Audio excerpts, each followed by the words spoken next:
මේ තියෙන්නේ වත්තකමල්. හරි ඉතින් කියන්නකෝ බලන්න අපි වට්ටක් කමල් වලින් අද මොනවද හදන්නේ කියලා. හදමු අලුත් කෑම.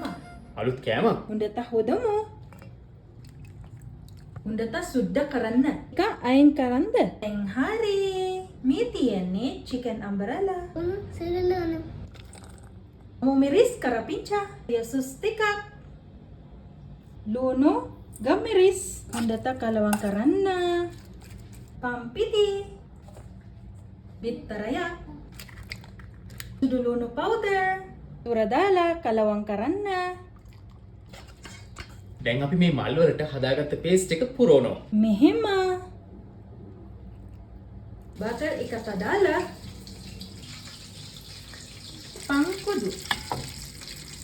ගම්බරොතලේ බදෙන්ද. Mal. Watakamal.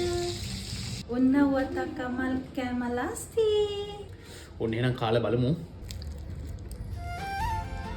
ෂා මේක නියමයිනේ. Harima rasai. එහෙනම් මේ අලුත් කෑමට ඕගොල්ලෝම ලස්සන නමක් දාන්නකෝ බලන්න.